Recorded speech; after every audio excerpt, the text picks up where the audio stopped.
I love that No Kid Hungry has really kind of pinned the hunger heroes, and that's just a great title, because honestly the efforts have been nothing short of heroic.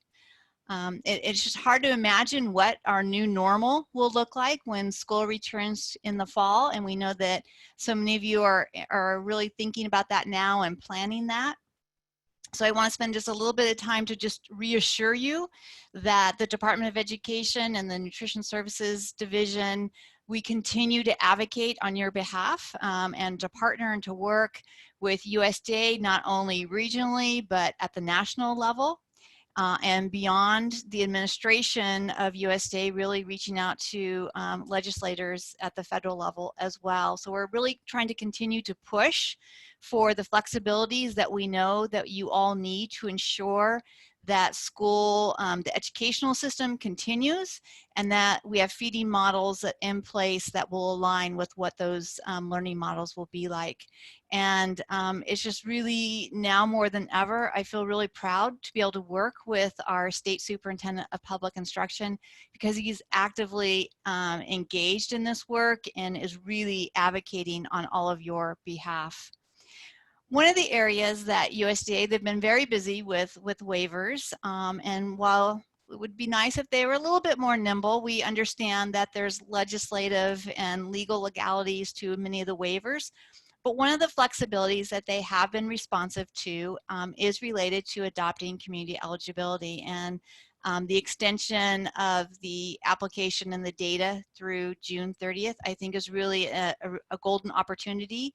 And so we're so glad to see so many of you on this training today, because we're really hoping that you will kind of rethink your clustering of schools, or if you're on the fence of, do I want to do CEP or not?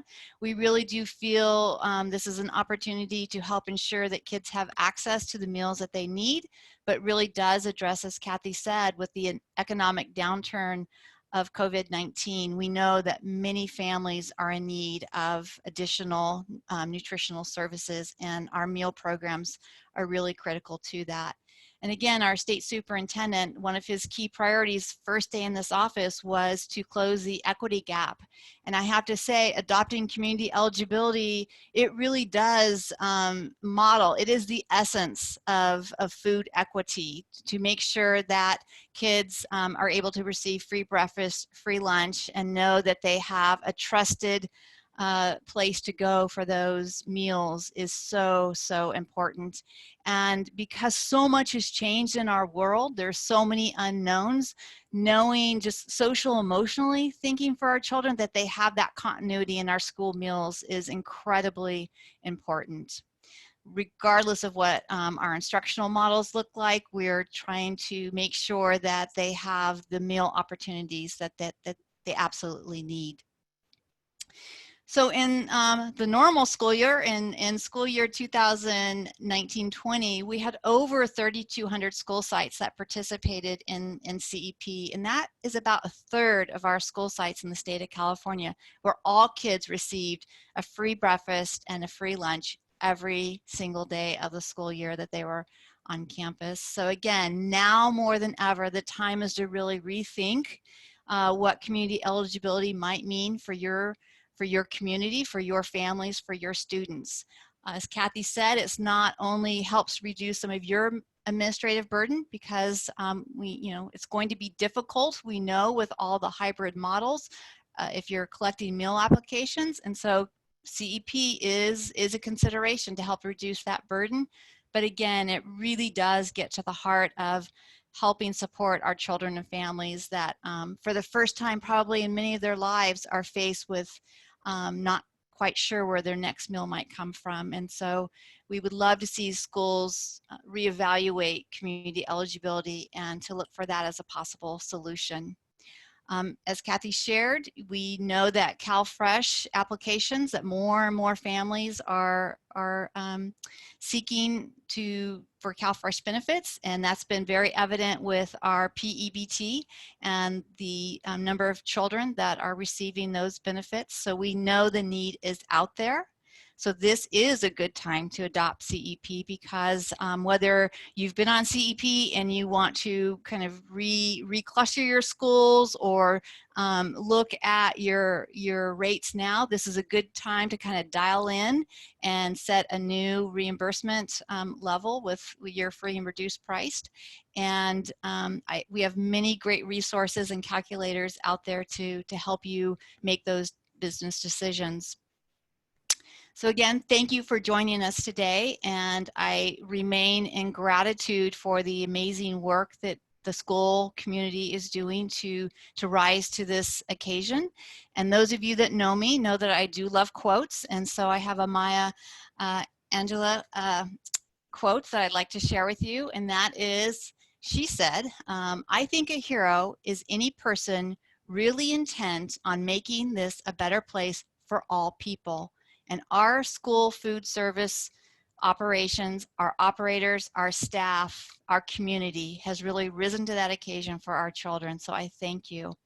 So with that, I'm going to turn it over to Gurjeet, who's one of our senior managers of our school nutrition programs administration section, and he's going to really go into the nuts and bolts of CEP. Thank you. Thank you, Kim and Kathy, for kind of just setting the tone for this conversation. Good afternoon, everybody. My name is Gurjeet Barea, and I manage the school nutrition program section at the CDE. Our teams are the ones who are the staff that are really responsible for the administration of the National School Lunch and School Breakfast Program. And of course, that includes community eligibility provision. Kind of in this next segment, I'm really going to, as Kim mentioned, dive into some of the nuts and bolts of CEP. We'll start with kind of a brief overview of the provision, what the eligibility requirements are for school districts who are interested in joining, how claiming percentages are determined, some direct certification best practices to help make sure that you're really boosting those claiming rates. And then we'll also touch on the application and validation process for those of you who decide to move forward with this. I am excited to see just from our straw poll at the beginning that over half of our audience are folks who have not yet implemented CEP. So I think this overview will be really timely for all of you. Next slide, please. So CEP was actually established, almost a whole decade ago under the passage of the Healthy Hunger Free Kids Act in 2010. And it became available to school districts beginning in school year 14-15. CEP really builds upon some of the other alternative provision options that the USDA has previously offered.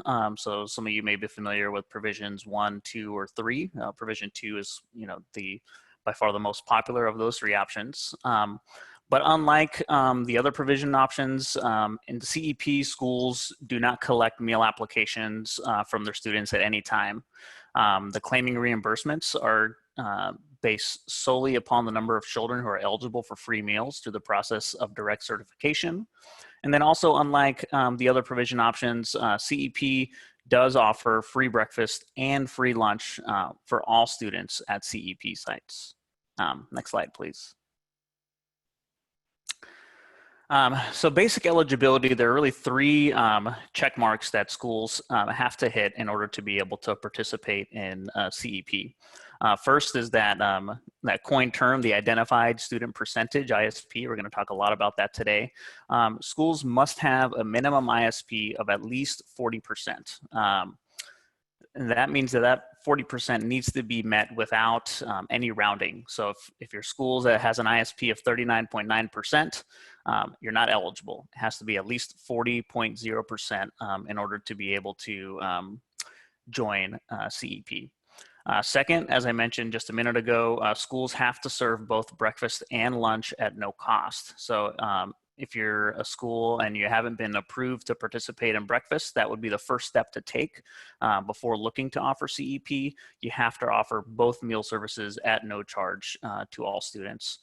And then lastly, you have to have a history of really implementing the school nutrition programs in compliance with the regulations. So That doesn't mean that, hey, during my last administrative review, I had a finding, I'm not eligible. That's not the case at all. What it means is that you need to have completed and implemented any corrective actions that were required, and that you're really are ready to take the step into this unique provision option. Next slide, please. So if you love fractions, you're in luck because the ISP calculation is really just one simple mathematic fraction. The denominator in the ISP is the number of children who are enrolled at the school sites that you're looking to elect CEP at. So the total number of students who attend those school sites are the number that you're going to put in the bottom of that fraction. Typically, schools are going to gather this information from the student information system. So this would include all students who are free, reduced, and paid. The numerator, so the number that's on top of the ISP calculation, are the total number of students who are eligible for free meals through direct certification. So that means both direct certification at the state level, so using your CalPADS extracts, but also any local level direct certification that you're completing with your local county offices and your liaisons. And we'll talk a little bit more about some direct certification best practices, but those, your direct cert counts really should include all your CalFresh, CalWork students, students who are certified for Medi-Cal free, food distribution program on Indian reservations, and then of course any students that are identified as being homeless, migrant, runaway, foster, and Head Start can also be used when you're making that ISP determination. Next slide, please. So as Kim mentioned, during normal times, which these are not, USDA requires that the ISP is calculated using data as of April 1st of the prior school year. So that means that on April 1, agencies pull their direct certification numbers, they pull their enrollment numbers, and that's the data that they use to determine what their ISP will be for the next CEP cycle. Thankfully, USDA did recognize the challenges that COVID is placing on schools. And so there is a nationwide waiver for schools to be able to use data from any time between April 1st and June 30th for the calculation of your ISP. So, I mean, I don't think I need to go into detail about some of the economic repercussions that COVID has had for many families across the state. But we do know that, from our partners that, enrollments in programs like CalFresh have increased significantly since the start of the pandemic. And unfortunately, that really is turns this into a catalyst for being a perfect time to either revisit your CEP figures or use this time to apply and implement CEP. One thing that I do want to note is that when you're looking at data for your ISP, you should be pulling figures at the same time. So for example, if you're using direct certification numbers, say from June 30th, you would not be comparing them to enrollment numbers from, say, April 1st. You would be looking at June 30th enrollment versus June 30th direct certification, or any other date that you choose to use during that period. Next slide, please. So direct certification. So this is really, I think, probably the most important component to community eligibility provision. If you can't be a stellar direct certification implementer, for lack of a better term, CEP is going to be a challenge to implement. We know that schools are required to pull direct certification data at least 3 times a year. But we at CDE, we know that unequivocally the districts that do the best with direct certification are pulling numbers on a monthly basis. And that may be, not just at the CalPADS level, but that also may mean through local level matches as well. If you're running those lists on a monthly basis, you're truly going to maximize the number of children who are identified for free eligible through CalFresh, CalWorks, Medi-Cal, free, and foster. One note that I'm gonna, this we kind of sprinkle this in from time to time, is that when we're looking at Medi-Cal free, that direct certification relies on very specific aid codes that correlate to income of families who are receiving Medi-Cal. So because of that, CalPADS is the only acceptable source that you can use for Medi-Cal direct certification. So just keep that in the back of your minds. Next slide, please. So the second key really to direct certification matching beyond just running those reports on a monthly basis is making sure that you're connecting with the resources in your local area to ensure that you're getting matches from local county officials. So on this slide, I've included 3 hyperlinks that direct you to some of our CDE web pages that have contact lists for local county liaisons. If you haven't already, I highly encourage you to reach out to these contacts and develop relationships with these individuals to ensure that you're receiving lists from these contacts for students that attend your school sites. A quick note about these hyperlinks: all the CDE hyperlinks that you'll see will be cde.ca.gov followed by a 6-digit code. If you just jot that code down, you can drop that in at the end of our general CDE page, and it will automatically hyperlink you to the specific web page. So if you're trying to jot these down, if you just jot down numbers, you'll be all set. And I know the slide deck will be sent out at the end of the presentation too. Jumping back here, so over the years we've worked really hard to make improvements to CalPads to ensure that that we capture as many children as possible in the state level match. But we do know that there are always additional children that appear on local county lists that can and that should be counted towards your ISP calculation.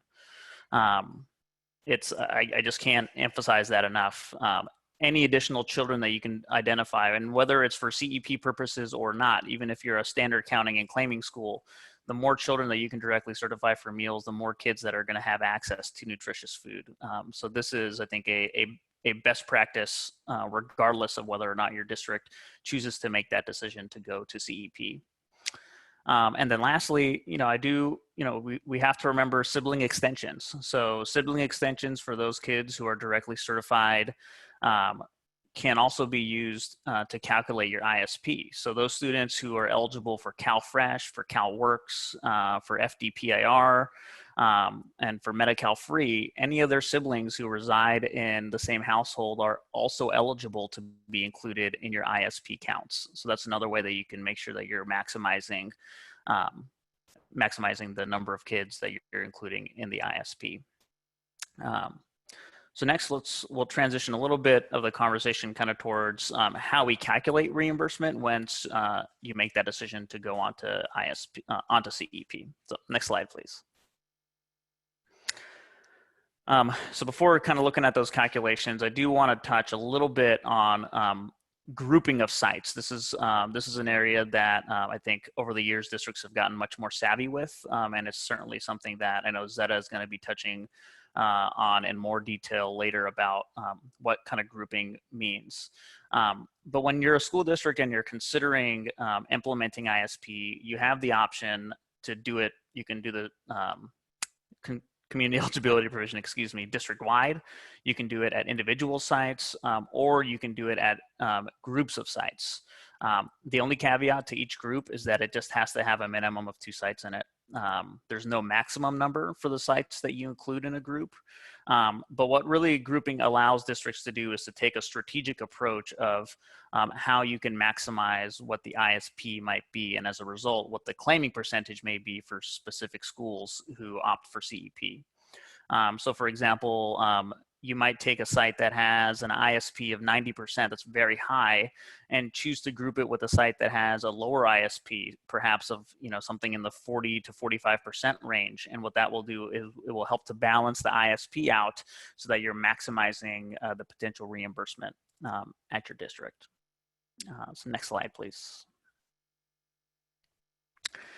So if you didn't like the fraction earlier, I've got a very simple mathematical multiplication equation here to calculate your reimbursement. To calculate the reimbursement, essentially a district, you're going to take what your ISP number is and you'll multiply it by the USDA's established multiplier.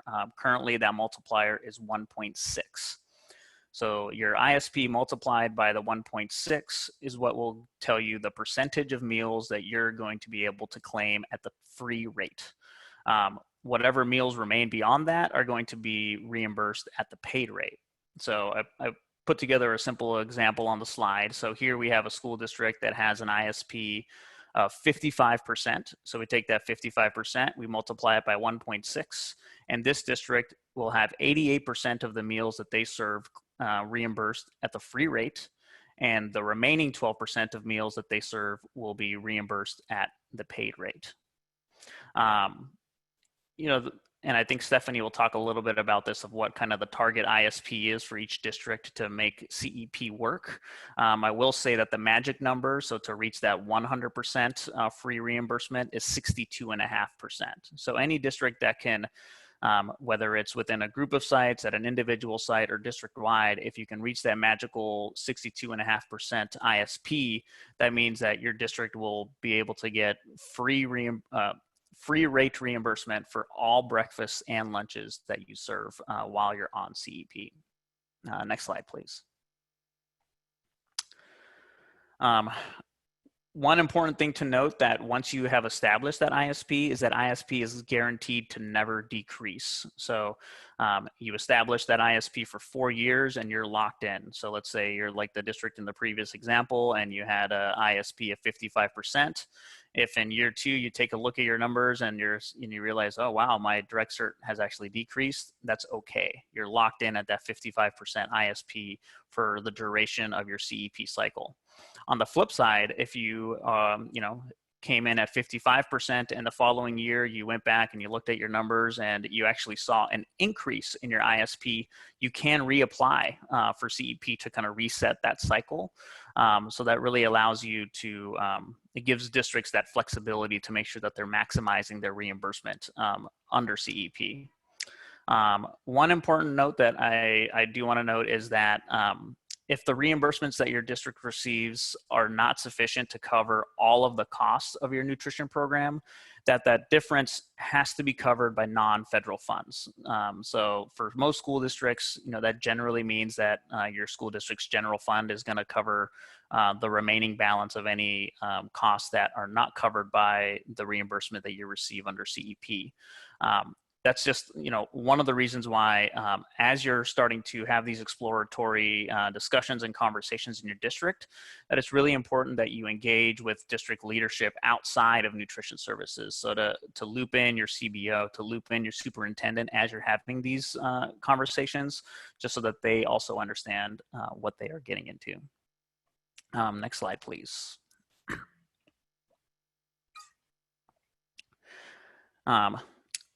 Some of the benefits, and I know Kathy kind of touched on this a little bit in her introduction, is that, in addition to providing free meals to all of your students, which I think, should be benefit enough, there are a lot of additional benefits for CEP. So first and foremost, there's a pretty significant reduction in administrative burden of the program when your district is on CEP. So as I mentioned earlier, once you're on CEP, you don't have to go through the process of sending out, receiving, and processing meal applications on an annual basis for your students. If you choose to operate CEP district-wide, you're also exempt from having to conduct verification because there are no applications to verify. During meal service, because you're just taking a consolidated meal count, you don't have to track the individual eligibility of children. You're simply taking account of each reimbursable meal as it's served to children. So that's a big streamline. Like Kathy mentioned, even for the future school year, if you're potentially going to be feeding in a classroom, it's much easier to ask a teacher to just make sure that all the components are there versus to make sure that each child's eligibility is also tracked. And then of course, beyond the meal service line, and Kim touched on this in her introduction as well, is that there really is an increased sense of equity amongst the students. There's no longer that stigma that's attached to the kids who are receiving a free meal, because everyone is receiving a free meal. Further, it eliminates meal debt, which we know can have a really big negative impact on district general funds depending upon your size. And of course, we've also heard from a lot of districts that once they make that step to elect CEP, that their participation increases which of course results in an increase in program revenues as well. There was one district that I spoke with last year at a conference, and she actually came to us with a concern of she was using her USDA foods entitlement at a rate that she could not fathom. Her participation in her meal program had increased to somewhere in the neighborhood of 30% just by opting into CEP. So it can really have a huge impact at your individual school sites. Next slide, please. So by this time, you're probably thinking to yourself, okay, how do I apply? What do we got to do? So, so in addition to that flexibility that USDA provided for the usage of data, they've also extended the CEP application deadline to the end of August. So August 31st, 2020 is the new CEP deadline for this year.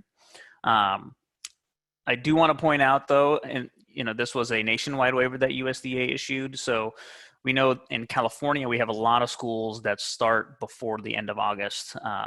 Traditionally, I know COVID has kind of put all of that up in the air, but I do want to make sure that to ensure that we have time to process, review, and approve applications for CEP.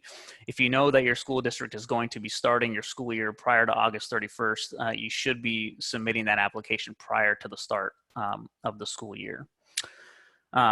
On this slide, I've included a hyperlink to our CDE management bulletin, which goes into a lot of detail about what that application process looks like.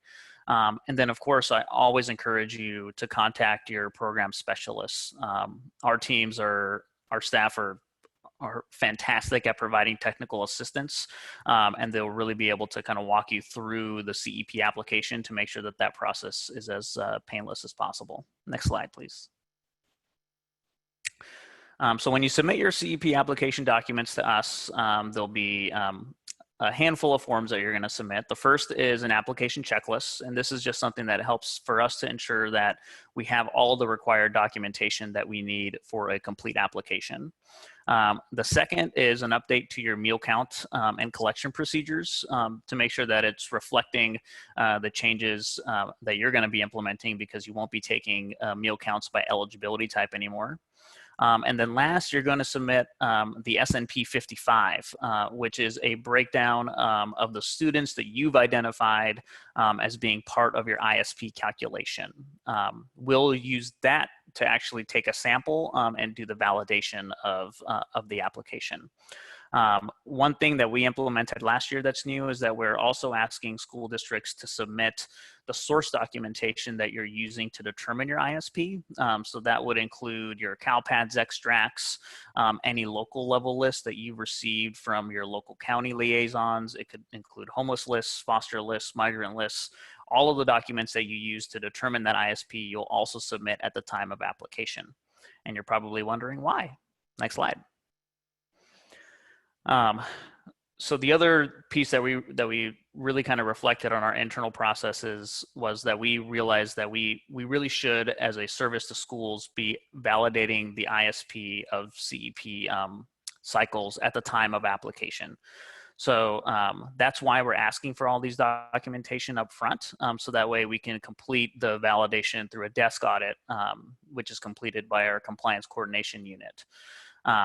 The reason that we do the validation at the time of application is we really want to ensure that there's no physical action for any errors that we might identify as part of the review. So by doing the validation up front, if we identify any discrepancies in the children that were used for the ISP calculation, if we can't validate it, we can just simply adjust the ISP accordingly and move forward. Our goal really is at CDE to be able to complete all the validations before schools submit claims for reimbursement, so that way we're never having to take any fiscal action. And then, of course, because we're doing the ISP review up front, when your administrative review comes around, it means that you'll have one less thing to worry about. We won't be looking at ISP calculation documentation again during the administrative review, because that requirement has already been met through this desk audit at the time of application. Next slide. So before I move on, I do want to point out a couple additional resources that we have. So the first is a link to our CDE CEP webpage, which goes into great depth about CEP. It includes a link to a litany of resources, including some stuff that No Kid Hungry has put out, and FRAC and other organizations about just additional resources for how you can, calculate and make the most of your ISP. The second link is a CEP training that is available on our school nutrition course catalog. So I know that this webinar will be made available, but if you want to hear some of this content through a different voice, that certainly never hurts. And that training really does cover a lot of the nuts and bolts that I've covered during this portion of the webinar. And then again, I just cannot emphasize this enough, is to contact your school nutrition program specialist if this is something that you're really interested in. If you don't know who your specialist is, you can log into the Child Nutrition Information Payment System, CNIPS, and in the download form section, the very first document is called Caseload ID, and the caseloads are broken down by counties. So it'll have the email and phone contact for your program specialists. And before I turn it over to Stephanie to talk about her experience with CEP, I do want to touch a little bit about Provision 2, because it's also a good alternative option for some schools. So if you're thinking throughout all of this, hey, Gurjeet, this sounds really good, but at my school, I collect a lot of meal applications, and that's the information that I use to determine eligibility for my students. Then Provision 2 may be a good option for your district. It allows schools to use both direct certification data and meal benefit applications to be able to determine what your claiming percentages will be in non-base years. The other primary difference between Provision 2 and CEP is that school districts have the choice to participate in either breakfast or lunch. Of course, we encourage, if you're going to go for a provision, to go for both meal services, but we do have some districts that opt to have service in just one or the other meal service. Next slide, please. So during a Provision 2 base year, so let's say you make the decision to apply for Provision 2, your first year that we call the base year it's going to look very similar to what a year may look like under standard counting and claiming. You're going to collect meal applications. You're going to certify students based on their individual eligibility levels, and you're going to take point of service meal counts. Those counts then is what we're going to use to determine what your monthly claiming percentages for future years under Provision 2 would look like. So next slide. So in Provision 2, after that base year, you're essentially going to move to a streamlined counting and claiming procedure, just like we do under CEP. So in years 2 through 4, you'll just take a total count of meals that you served. So let's say, for example, and I apologize, this is not on the slide, but let's say during your base year in September, your district served a total of 10,000 meals. 8,000 of those meals you served went to free children. 1,500 of those meals went to reduced price children, and 500 of those meals went to paid students. So you would use those meal counts to determine what the percentage would be for future years. So if you had, under that example, 80% of meals would be reimbursed as free, 15% would be reimbursed as reduced, and 5% would be reimbursed as paid in years 2 through 4. Next slide, please. At the end of that Provision 2 cycle, you really will have kind of 4 options. You always have the option to be able to rebase and establish a new base year. So if you went that route, you would repeat the process that I just gave a really high level overview. You'd collect those meal applications, and then you'd establish new meal claiming percentages, excuse me. You could always apply to jump over to CEP. You could request an extension of your Provision 2 cycle. So this is unique in that, unlike CEP, a Provision 2 cycle can be extended at the end of its kind of expiration if your district can show that there has not been a significant improvement in the socioeconomic status of the school population. So this is It's unique in the sense that with CEP, once your 4-year cycle expires, you have to reapply and start a new cycle. You can't continue at the previous percentage. Under Provision 2, you do have that flexibility to be able to apply to extend it. And then, of course, at the end of the provision cycle, for whatever reason, if you wanted to go back to standard meal counting and claiming, you always have that choice as well. Tommy, next slide. So if you're interested in Provision 2, this slide has a hyperlink to our Provision 2 training video. And then you will also need to submit Form SNP 13, which is available in the download forms to your program specialists. And then just as with our CEP, we do the validation of the P2 benefit issuance component. We do that during the base year so that it's one less item that we have to review during your administrative review. Next slide. And then lastly, just some additional resources. So we have our Provision 2 Management Bulletin, which is on our CDE webpage that I link here. And then also in the CNIPS download form section, there are a number of resources, including just a general Provision 2 interest document, some claiming and eligibility worksheets, a calculation guide for if you wanted to compare kind of what your meal counts look like now to what they might look like over your claiming percentages might look like if you were on Provision 2. And then, of course, the ultimate resource, really your program specialists who can support you, through the application process. So I think that's enough speaking from me. Next, I'm going to turn it over to Ms. Stephanie Bruce. Stephanie is the Director of Nutrition Services at Palm Springs Unified. Personally, I think of Stephanie as the guru of all things CEP and direct certification, and I'm excited for Stephanie to chime in and share her experience of transitioning her district to CEP and the benefits that she and her students have really experienced as a result. Stephanie, take it away. Thank you, Gurjeet. That's very kind of you. I appreciate it. So I'm just going to take a few minutes to share our story and how we got where we are. We are currently 100% CEP. We're at the end of our second year. Next slide.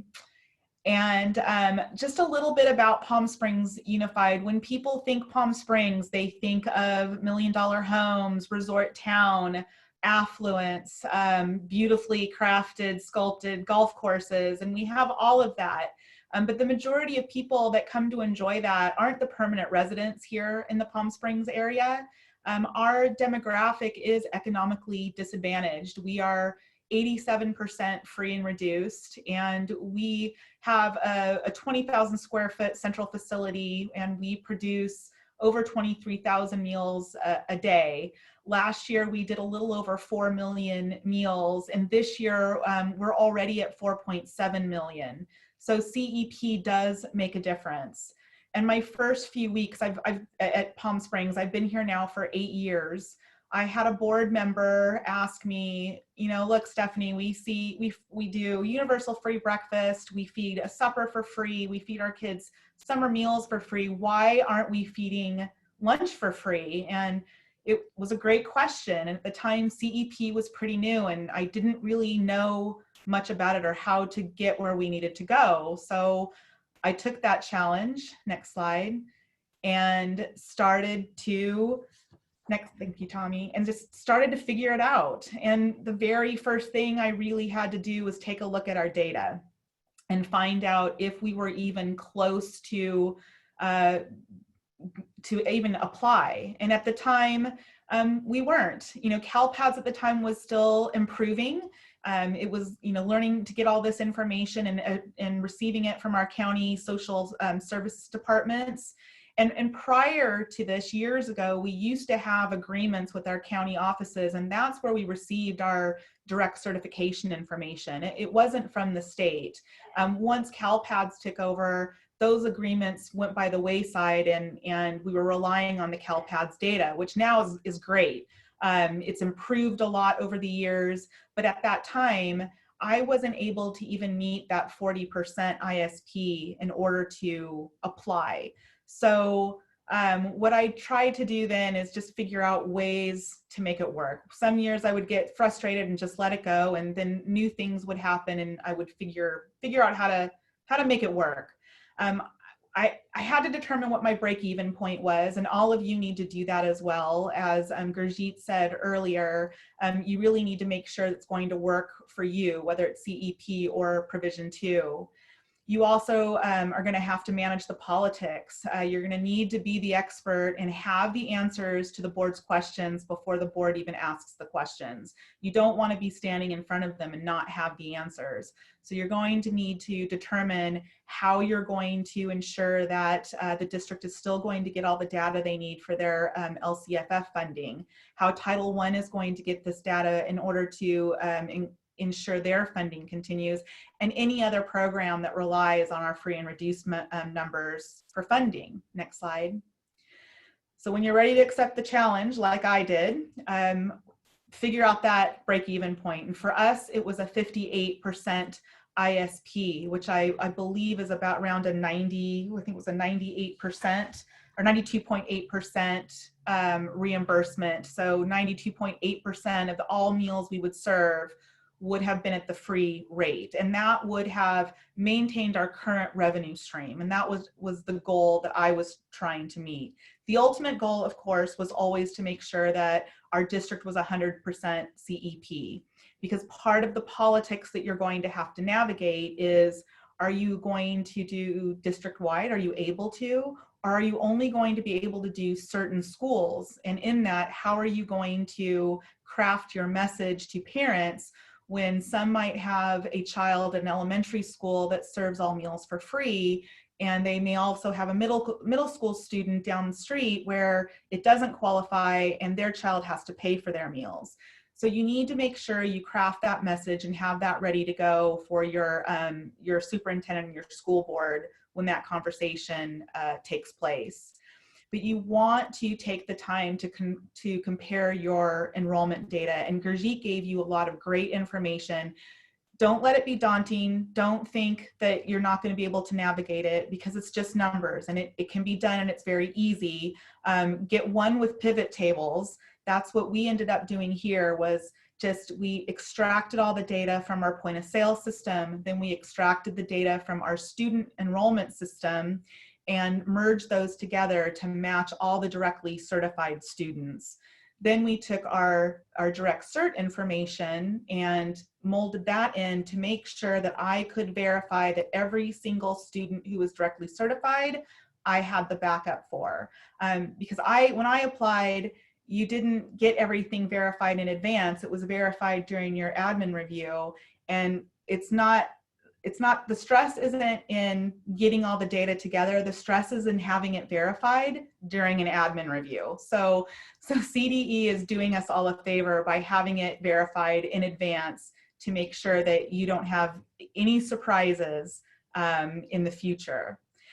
You want to make sure that you're having that conversation with your CBO. My boss and I speak on a regular basis, and leading up to us applying for CEP, it was always a topic of conversation, where I was, where the data was, how close we were, or how far away we were, what schools could participate and where schools couldn't. It really wasn't until the state decided to opt into the Medi-Cal direct certification process that was our game changer. And so a big thank you to both Kim and her predecessor Sandeep for seeing that that was a big need and a much needed option for us here in California, because that's what changed the tide for us here in Palm Springs. Once we were able to get that Medi-Cal free, that put me over the 40% and actually put us so close to that 62.5% the first year that I really saw that there's a way to make it happen. And Zeta is going to talk about grouping schools, and it was the grouping schools that got us to that 62.58%, which was allowing us to do the 100% free, which takes a lot of pressure off you. Next slide. So it's really important that you utilize all the stakeholders. I was discovering all of these people as I was going, because I was still fairly new to the district. But everybody on this list, including others, like your network of directors, people who have already done this, reach out to them. We are not a group of people who are not afraid to share. We don't try and recreate the wheel. If I've done it and been successful, then I will give it to everybody and help them out, as well as many of my other colleagues. But CalPADS and CDE are always first and foremost the people that you want to make sure that you're in touch with. If you're not the person in your district who receives the CalPADS data, then you want to make sure that you're touching base with your IT director and whoever is receiving that data. Ensure they get it to you on a monthly basis. You want to keep up on it monthly, because when that deadline comes, to try and compile that data can be daunting if you haven't prepared in advance, as Gurjeet mentioned earlier. Your homeless liaison can provide you a certified list of all the students that have been identified as homeless or in transitional housing for this process as well. And if you are able to, we here in Riverside County, all of our directors have a regular meeting, and we got together and sat down with our County Department of Social Services and entered into an MOU to receive the direct certification data from them as well.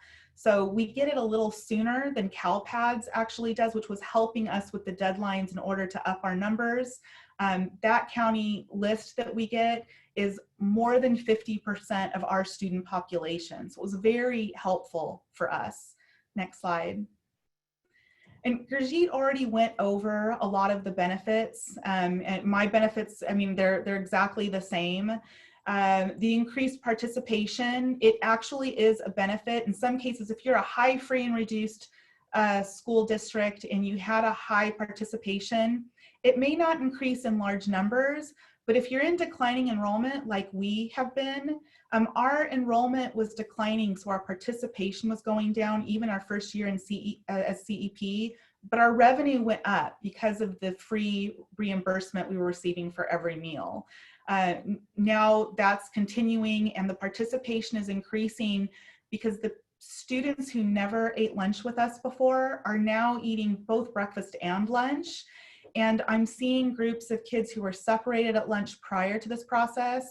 They're now coming together and eating as a friendly unit, because before it was, well, that's the free kids, we don't go in there. Now it's just, that's where school lunch is, and everybody's participating, which is a benefit for everyone. It's, you know, it's great for the board. The board is very supportive. It takes the pressure off everyone here in our department having to compile applications, because even though we have, you know, maybe, you know, 60% plus of our students qualifying, we were managing over 20,000 applications a year, because families tend to apply over and over again if they don't hear right away. So that released a lot of burden. It reduces some labor as well, and it really takes the pressure off of our families. We are a predominantly Hispanic population. Many of our families cross the border often, and they're afraid of being identified as a non-resident. So this has just completely taken that stigma away and that pressure away, and it's really improved the health and well-being of our students. I'm going to turn it over to Zeta, and she is going to go over how to group the schools with the ISP, and listen closely because it's valuable information, and I think it will help you realize that you can make this happen. And before I do, like I said, the Medi-Cal free was a game changer for us. If there's a silver lining in this pandemic, it's a game changer for all of you who haven't done this yet. This might be your opportunity, and probably will be your only opportunity, to get on CEP now and move us towards universal feeding. It's what has to happen. It's what needs to happen. And the more of us who can get on this and prove to the legislature it's the right thing to do for our students, the better it will be for everyone. Zeta, I'll turn it over to you. Thank you, Stephanie. It was great to hear about your journey, and thank you, Kathy, and the rest of the team for having this webinar today. Yes, absolutely. Now is the time to implement CEP. So I'm going to be speaking today and sharing my experience while I was Director of Nutrition Services at San Francisco Unified. Next slide, please. So San Francisco Unified, similar to Palm Springs, implemented CEP a while ago when it was still in the early stages. And San Francisco is a bit of a tale of two cities, where there are some families that are upper income, and then some that, or some schools that have very low free reduced percentages, and then some that have very high ISPs, up into the 70–80% ISP of direct cert. And so there, we knew right off the bat that we were interested in CEP and it was very appealing, but we knew that we were not going to be able to do it district-wide. Next slide, please. So two issues that I want to highlight that San Francisco was grappling with. One was we had significant meal charges. As I'm sure many of you on this call are experiencing, especially in California, many families do not qualify for free and reduced price meals. However, they don't have funds to pay for meals. So they wind up charging meals. And, you know, we at the San Francisco has a feeding every hungry child policy. We never denied a child a meal. So meal charges were very high. The second issue that was a stump for us was the before school breakfast. We had very low participation. Only about 8% of students district-wide were participating in the breakfast program, and the free reduced rate was about 60%. And so we know that there were hungry students, that they just weren't accessing the before school breakfast. Next slide, please. So we began researching CEP and, you know, finding out more information. And we quickly realized that this is something that a decision and process that needs to involve more than just the nutrition services department, especially from a central office administrative standpoint. And with the way that the funding works in California, the local control funding formula, the state allocates funding based on the number, or some of its funding based on the number of identified students, identified low-income student. And so how do districts get that information? Well, they get it from the annual meal application. And so that meal application, as many of you know, is not only providing access to free and low-cost meals for families, but it's also critical for districts in ensuring that they get that additional funding for identified students.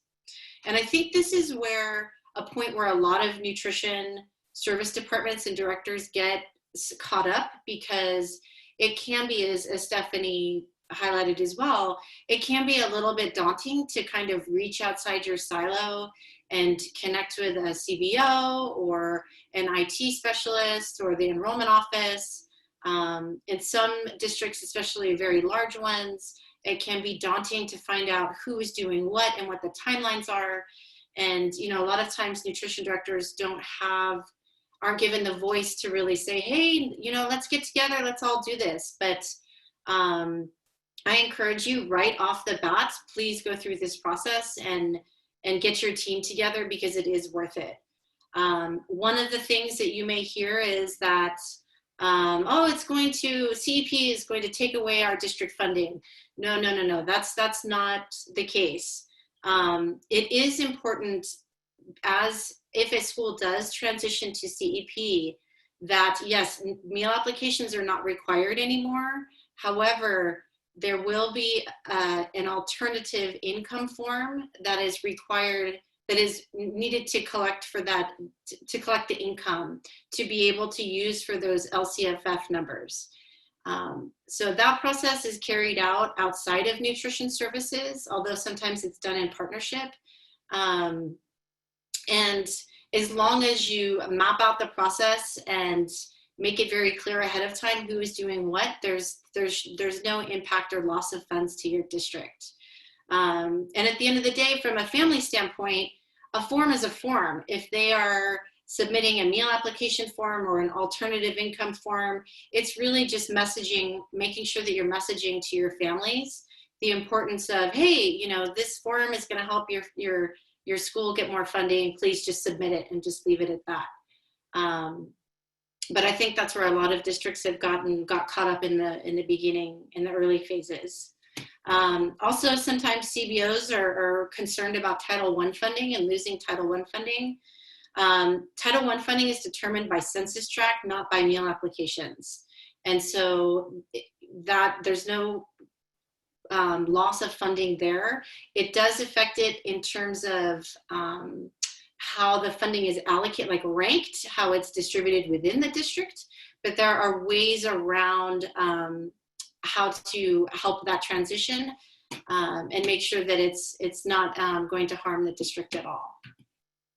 Next slide, please.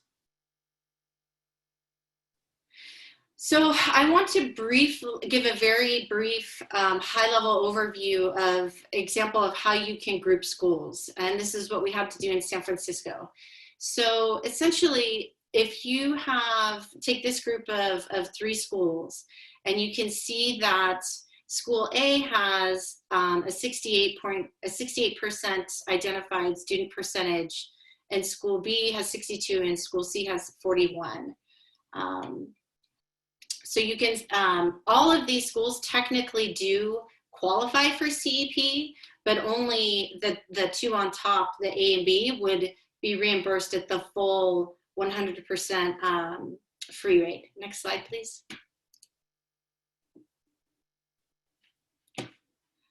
So you can see here, when you apply the 1.6 multiplier, School A and School B, well, School A has 109%. And so 100% of the meals are claimed as free.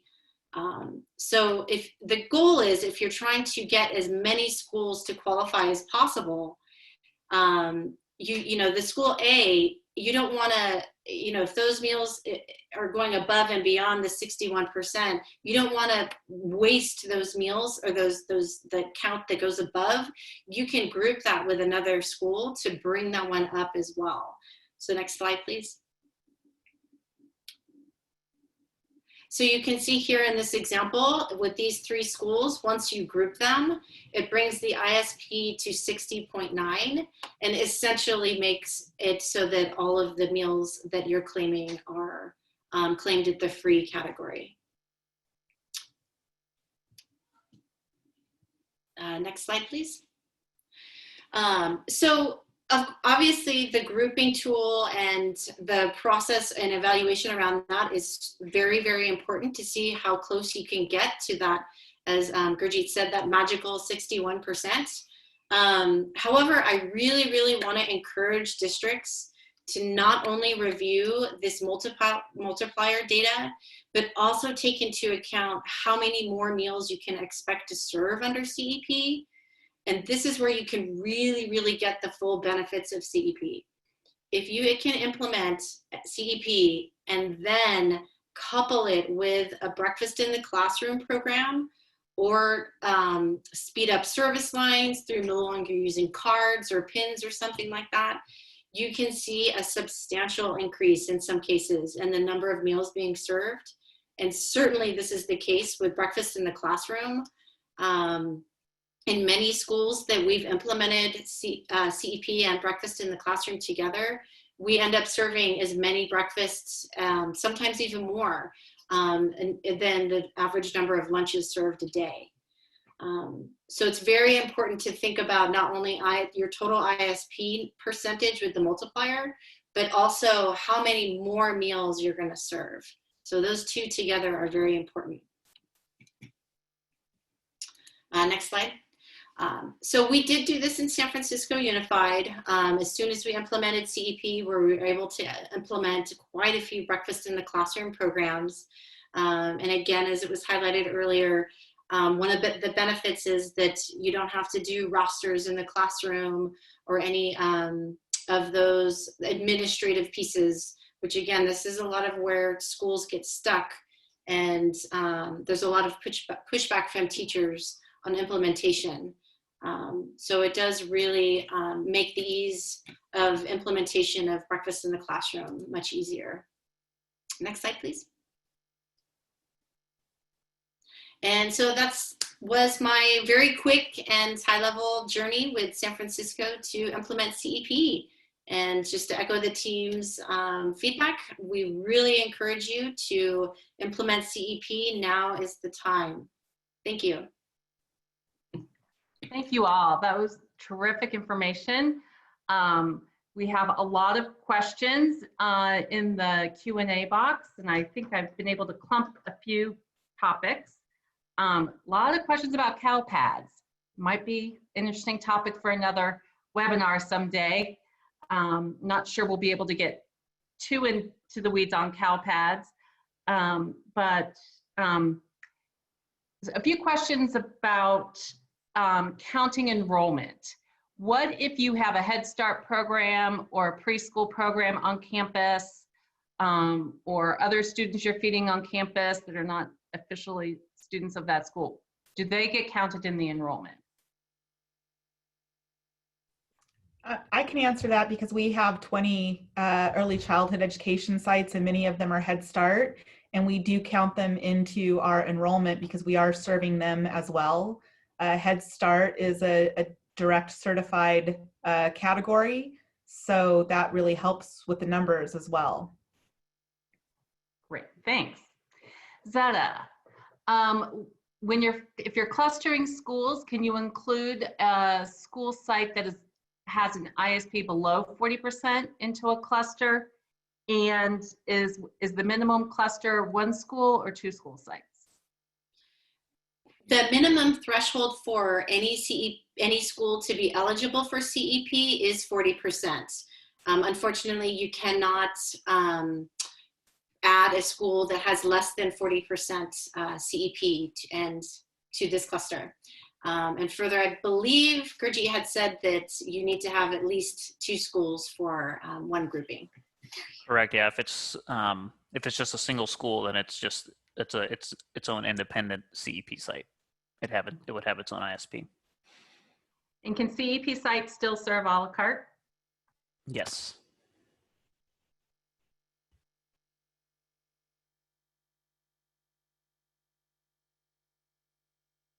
There was also a question about what other, who can use CEP? What if you're a group home? Are there is it just school districts? Just National School Lunch and Breakfast Program operators? Yeah, any agency would need to be operating National School Lunch and School Breakfast to be eligible to participate in CEP. So if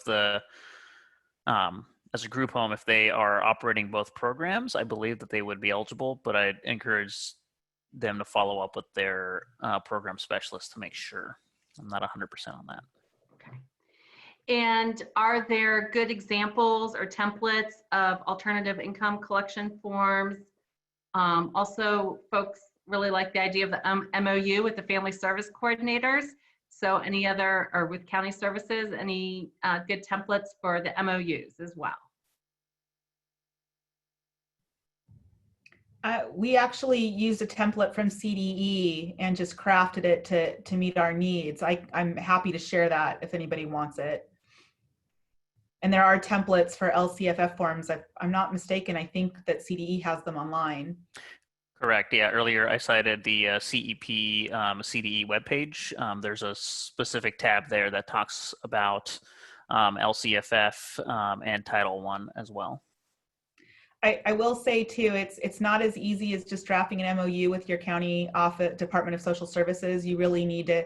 It took us 3 years of conversations and meetings to get that MOU together.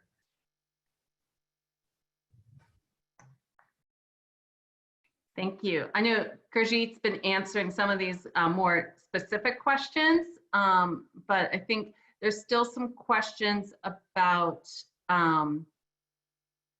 help on grouping and also some information about some calculators that are out there. Zeta, do you want to talk about where people might be able to access calculator tools to figure out some of the ISPs and clusters, and then also help with clustering? Yes, so there are quite a bit of resources that are coming out. I know CFPA just posted earlier on the panelists that they have a tool, a grouping calculator that is going to be coming out. I know that the No Kid Hungry Best Practices is expecting to have not only a grouping tool, but also a financial analysis tool as well that I believe they're hoping to be able to have online. For those districts that are needing help right away or have an interest, I do have a very rough financial calculator if anyone is interested, and they're welcome to follow up with me directly via my email if you'd like to take advantage of that. But there are quite a bit of resources that are available online to help with the optimize the grouping as well. Gurjeet, there's been some chat there in the Q&A that you can see. Still some clarity needed on whether or not a school with ISP under 40% could be included in the cluster.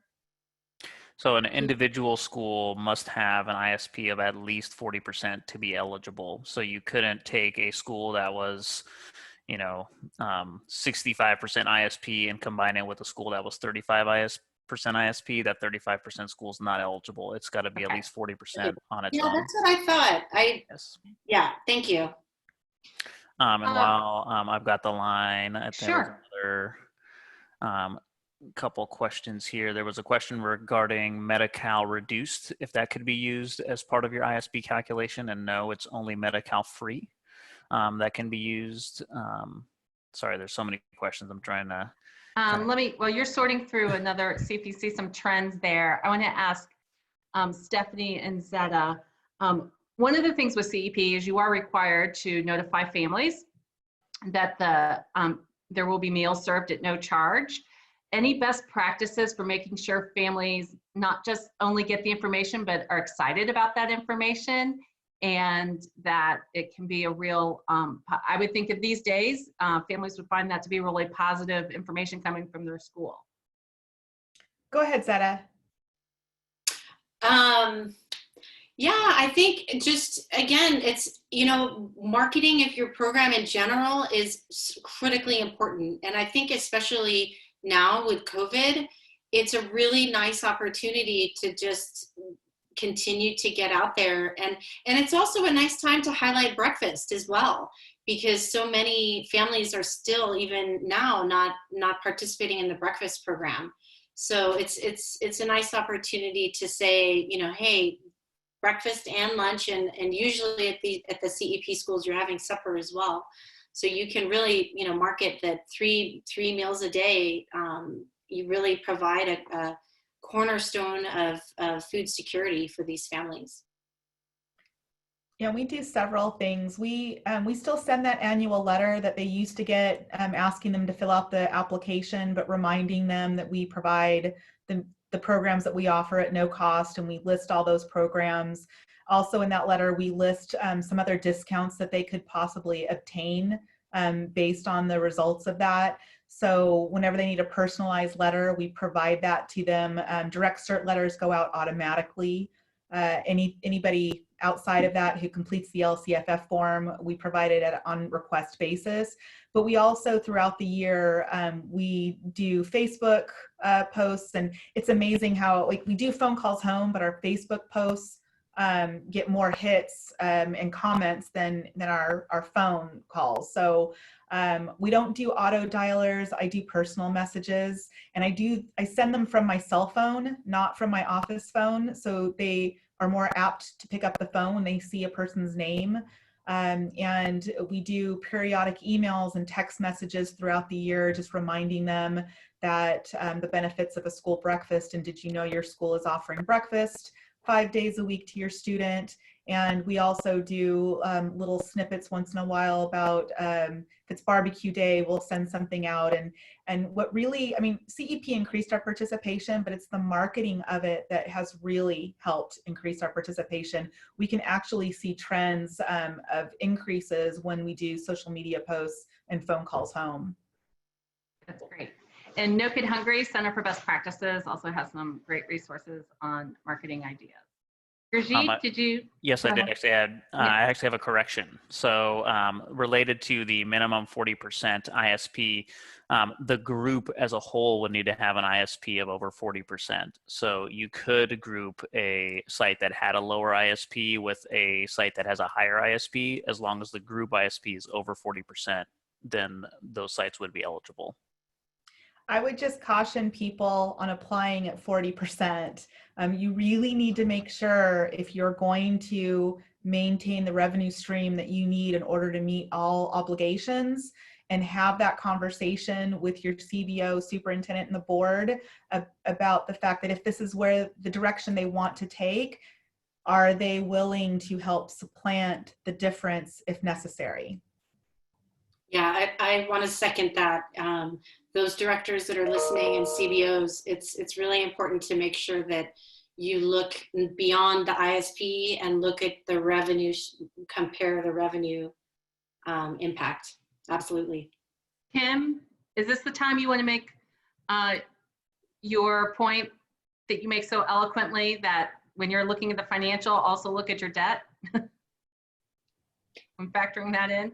Yes, absolutely. Yeah. So meal charges are also a critical point or a data point to look at, because if you have a school that has that, you're basically, the majority of students are charging meals, you're not collecting that local fund anyways.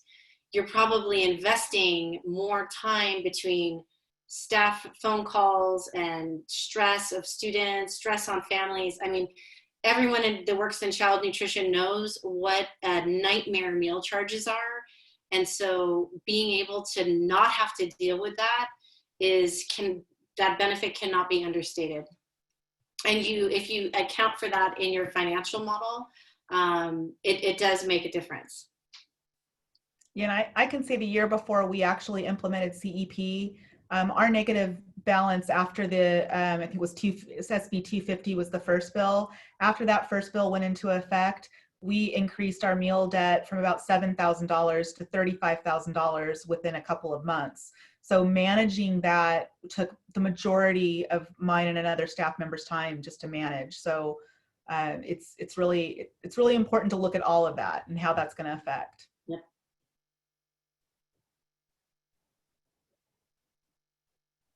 Oh, Kathy, you're muted. Yeah, I know. That's going to be the phrase of 2020 will be, you're still on mute. Unmute yourself. We still, I think, have time for one or two more questions. If you see some things in there, I know you've been scrolling through. Someone asked about how we're obtaining the Lcff numbers. Mm-hmm. So it's really not nutrition services responsibility to take that information, but if you want to be a good partner with your district, and you're the people who have been doing it. In our department, it was just the right thing to do, and our general fund does reimburse our staff who manage that process. So in order to be a good partner and to not encroach on that general fund too much, we developed an online system, made the form very simple. It takes less than 5 minutes to complete. Parents don't have to do it on their own. We actually trained every single site secretary on how to access the form and how to complete the form, and they can do it over the phone with the parent, or when the parent's in front of them, or we do it at our enrollment centers. Prior to that, we were at every back to school night, every registration event, getting people to fill out applications, and it really has taken us out of it, even though we do manage it. And it's as simple as me pushing a button and I compile the data. I can export it into an Excel spreadsheet and then upload it into our student database so that our superintendent and IT director have it to code for all of the necessary reasons they would see fit. We're coming up on 3:30. I just want to thank everyone for participating and for your thoughtful questions. And I especially want to thank our panelists for some great information. We will be sharing all this. I know it was a lot, so you can listen to this again or go back to particular parts where you wanted to get more information or relook at the slides. You'll be able to share it with your colleagues. And I want to give Kim Frenzel the last word to sign us off for the day. And again, just tremendous thanks for all the work you are all doing. You really are all hunger heroes. Well said, Kathy, and thank you. And thank you to our panelists and to the entire community. I mean, it really does take a village to serve a meal to our very valuable children. So I know this information was a lot, but it's incredibly valuable. And I think you heard from every single panelist in maybe a slightly different way that now is the time. Now is the time to really look at how we can expand universal meals, and certainly community eligibility is a great way to start that. So, so please go back and kind of crunch those numbers, look at your data, and you have great support with the Department of Education. That is our commitment to support you. No Kid Hungry is there to support, as well as the many peers and organizations out there who are experts. So thank you all so very much. Thanks. Everyone have a great day. Bye-bye.